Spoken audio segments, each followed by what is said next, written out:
બનાસકાંઠા જિલ્લામાં પાલનપુર સિટીમાં માલણ દરવાજા રામપુરા રોડ રાજીવ આવાસ યોજના ફ્લેટમાં 240 મકાન આવેલા છે। આશરે 2500 થી 3000 વસ્તી ત્યાં રહે છે। આ જ સમયે આશરે 4:30 થી 5 વચ્ચે આવાસ યોજનાના ફ્લેટના બાજુમાં ભંગારની લાઠીઓ આવેલી છે। તેમાંથી ઝેરી ગેસ બાટલામાંથી બ્લાસ્ટ થતા 82 લોકો શ્વાસની અને છાતીમાં દુખાવો, માથાનો ભાગનો દુખાવો અને ઉલટીઓ ચાલુ થઈ ગઈ હતી। ઇમરજન્સી પાલનપુર સિવિલમાં 82 જેટલા નાના મોટા થઈને આ લોકોની ઇમરજન્સી પાલનપુર સિવિલ હોસ્પિટલમાં દાખલ કરવામાં આવેલ છે। જ્યારે સરકારી ફ્લેટના બાજુમાં નાના મોટા અનેક છોડો આવેલા હતા, એમાંથી છોડો પણ બળી ગયા હતા। એવું તો કહ્યું, કેમિકલ આ ભંગારીઓ વાપરે છે કે જે વાતાવરણમાં પણ નુકસાનકારક હોય છે। અત્યારે 82 લોકો સારવાર લઈ રહ્યા છે, એમાંથી 3 લોકો સિરિયસ છે। આઈના લોકોનું કહેવું છે કે 2 વર્ષમાં આ ત્રીજો બનાવ છે।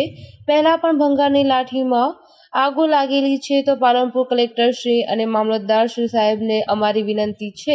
અમે કહ્યું ત્યારે રાજીવ આવાસ યોજના ફ્લેટના બાજુમાં બિનકાયદેસર ગોચરની જમીનમાં ભંગારના ગોડાઉન ખોલ્યા છે। તાત્કાલિક ત્યાંથી ખાલી કરાવવા અને રાજુ ભંગારીને કાયદેસરની કાર્યવાહી કરાવી। અત્યારે પૂર્વ પીઆઈ સાહેબ શ્રી રાજુ ભંગારીને હિરાસતમાં લીધેલ છે।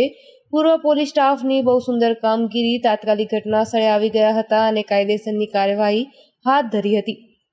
પણ જો અત્યારે કોઈને જાનહાનિ થશે તો તેની જવાબદારી આ ભંગારીઓની રહેશે।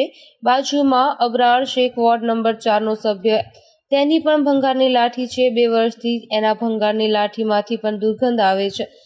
અમારી સરકારને પણ વિનંતી છે કે બિનકાયદેસર પાલનપુર સિટીમાં ભંગારને લાઠીઓ ચાલે છે તે તાત્કાલિક ધોરણે બંધ કરાવી એવી અમારી નમ્ર માંગ છે।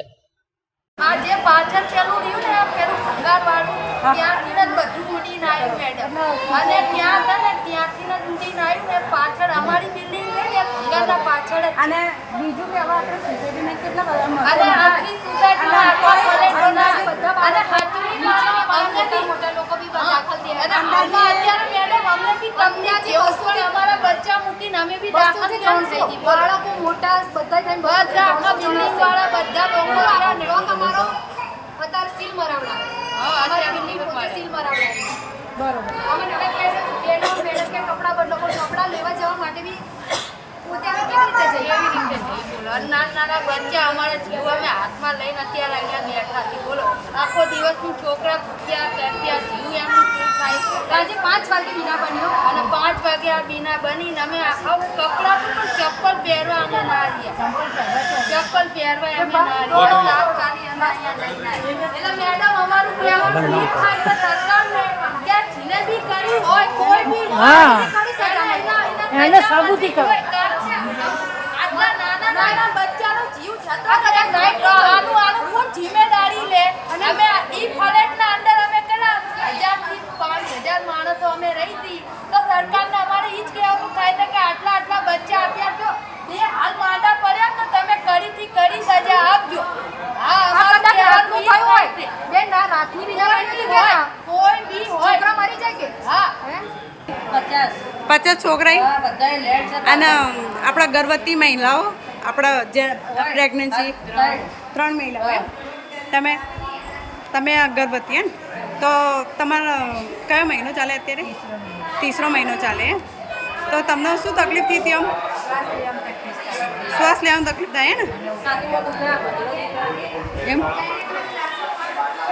તો આ કેટલા વાગ્યાનો બનાવો?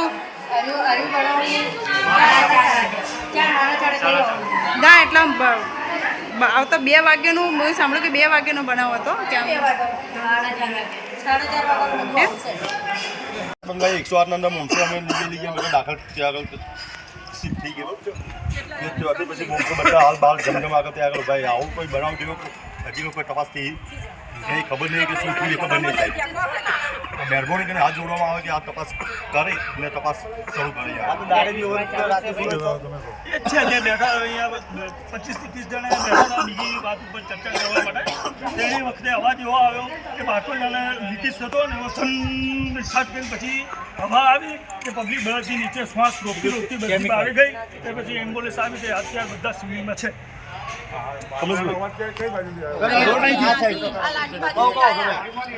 જે હાથું કહેવાય હમણાં સમાધિ ચાલુ હતી ઘણા અવાજ એના ઘરે કેમિકલ બહુ ઘર કઈ નાના છોકરા બહેતા એકદમથી ચાલુ અમે એમ લાવી 3-4 લાવી અને બાના ઘર